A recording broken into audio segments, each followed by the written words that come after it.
I had a camera with me when I had gone to the funeral home. Sully was there, and he just laid down next to the casket, and I took a photo of him. For me, in many ways, it was just very symbolic of his role with President Bush. Sully was the right dog at the right moment with the right mission. My name is Evan Sicily, and I was President George H.W. Bush's personal aide and senior medic. I had looked at a couple of studies that had showed a correlation between quality of life and elderly people and having a dog. The idea was to ensure that President Bush had something to look forward to.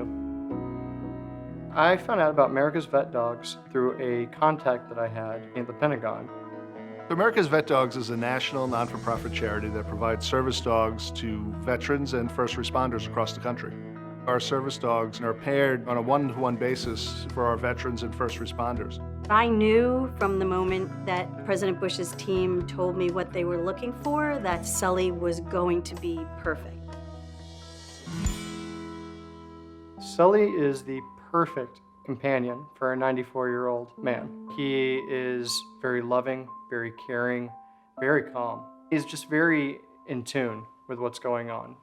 If President Bush dropped something, he would be able to pick it up for him. If President Bush needed something, he would be able to go find somebody to bring to President Bush. But more than anything, it was really the emotional support of having a constant companion. And that was really important, especially in the days following when Mrs. Bush had passed away. The last months of President Bush's life were difficult for everybody. And Sully wasn't just a service dog for President Bush.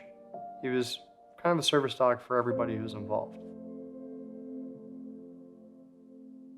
In medical care, when you lose somebody, you always have to realize that from the moment that they die, that they're no longer your patient, that everybody else in the room is now your patient.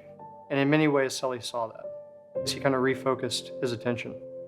He was dealing with his own grieving, but he also took care of everybody else who was there at the same time.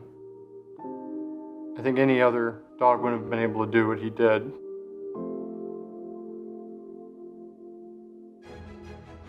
We talked about what would happen to Sully a lot, President Bush and I. We had spoke with America's VetDogs, and they said that they had had some dogs that were at Walter Reed, and that really paired with President George W. Bush's commitment to wounded veterans. So Sully is now a facility dog at Walter Reed Naval Hospital. He goes in and he spends time with children who are receiving infusions or with wounded warriors who are doing physical therapy.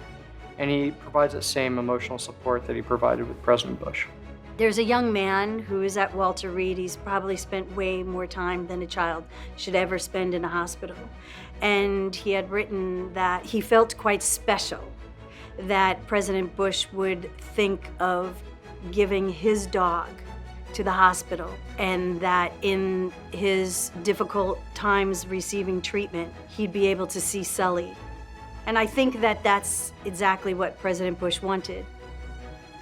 President Bush said during a speech once that any definition of a successful life must include service to others.